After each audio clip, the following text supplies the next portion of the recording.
Hi, welcome to Universal Interiors. I'm Lez Engelstad, and we are very delighted to have Dave Kaldahl with us, and he's going to be sharing some more good stories about that beautiful resort that we all live nearby.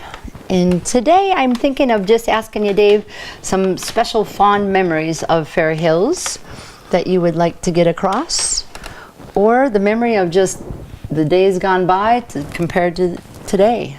What's the changes? What's the differences? Let's talk about the changes, because Fair Hills always was a fishing resort. I remember when I was a kid, we had 35 boats. Really? And we had just about 35 outboard motors, little 5-horse motors that you'd wind the rope around and pull it, sure. that style.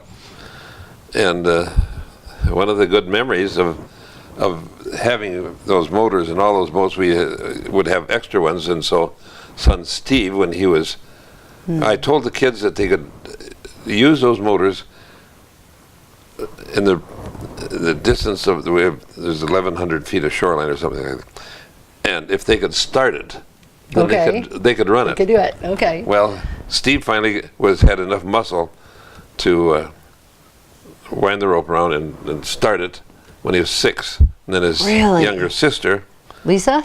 Beth. Okay. Beth. I would see Lisa determined to do it. Well, Beth wanted to do it.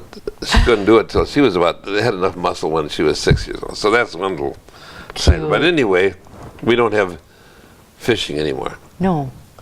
And even they're fish in Pelican Lake, of course, but none of our guests fish. The kids fish off the dock. Sure. And But that was such a big part of the early years, huh? Oh, it was, yeah. Oh, neat. We got pictures in the resort of these big walleyes that people would catch, and pictures on the wall. And my grandfather Ed has pictured a few times of these enormous strings of fish that would. It was a real mistake to let people catch that many fish then. When you think about that.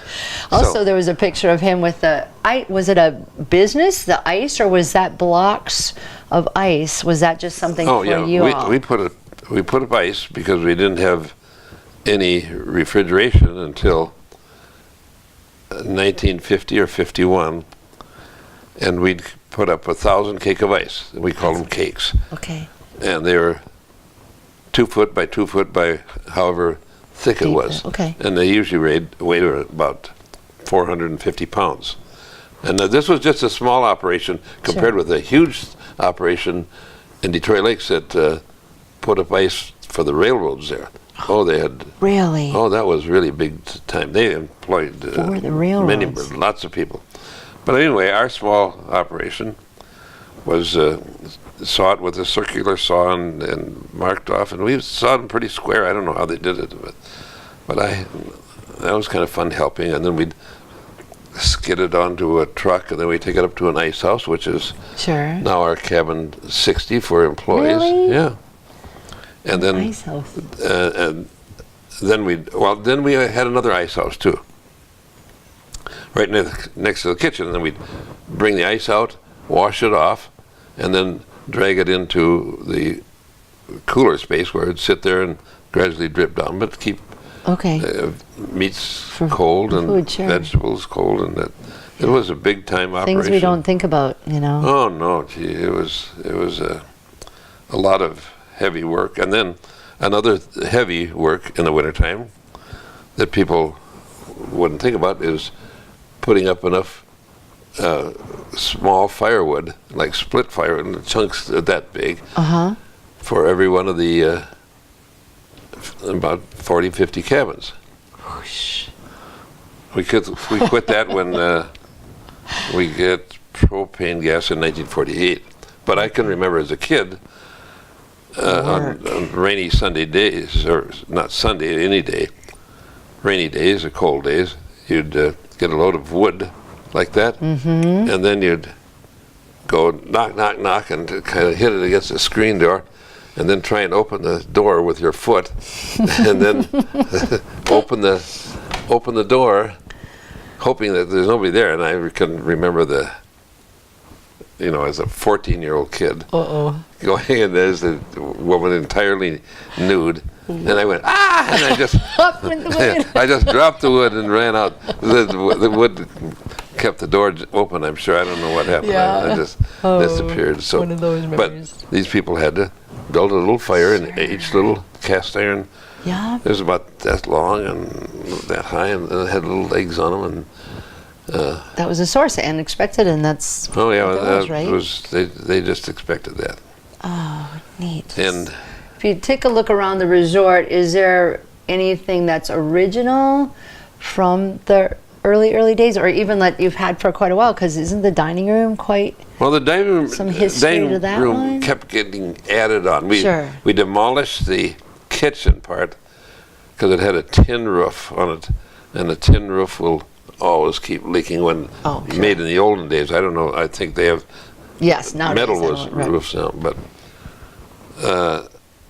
we did that in 1957. I think we built a new kitchen, but we just the dining room was this big, and then we'd add something here, and then we'd add something there, and then we'd Sure. add something there, and it looks like brilliant planning and putting all those things. It wasn't. It was just put some posts here, and then That's cute. and so that's how it Adding to it. got.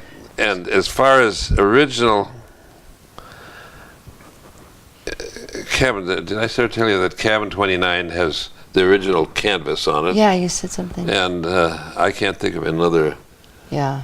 cabin. And Oh. we had an original tennis court that we just sort of let go into because we had 4 more tennis courts Dad, right. higher up. And Now, did you add that on, or was it already there when you took over? Because I know you all played tennis. no, we Well, had was that something that you said, okay, let's add this to the resort? Let's make this part of a... right during the tennis boom of the 70s.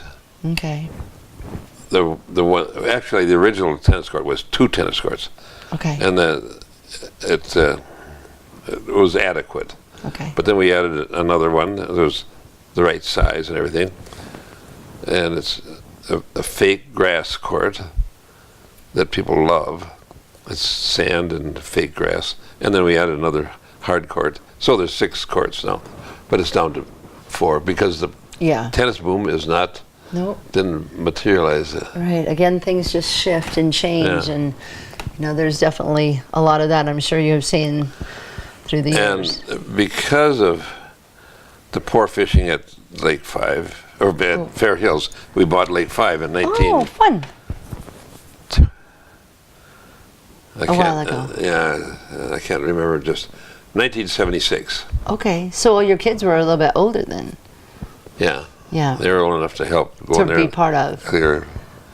There were 3 cabins there, and Barb did a lot of it, clearing out the...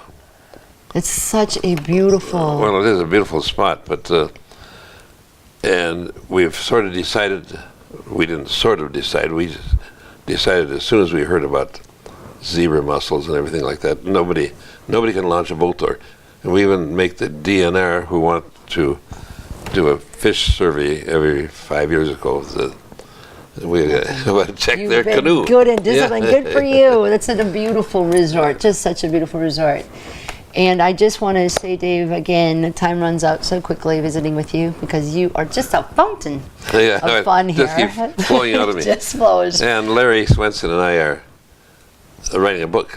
We're up to about 280 pages, and it's going to be out this fall. It's kind of Good for you. we were going to get it out this summer, but then I kind of held up doing Some it. health always. Yeah. So. But you're on the mend. Yep, I am. So we're celebrating that. So now, Larry and I are going to finish it up, and we've had a lot of pre-publication sales. So Fun. Yep. A lot of memories are made, that's for sure, So, with you alongside of them, yeah. Dave. Well. And I thank you so much for joining us Oh, today. okay. And look forward to seeing you and visiting with you another time. And we didn't have to look for an eclipse because there was no eclipse at this time we there. passed it by. Yeah, sure, it's all over. Thanks again for joining us today at Universal Okay. Interiors. You make it a great day, and Dave, you thank you.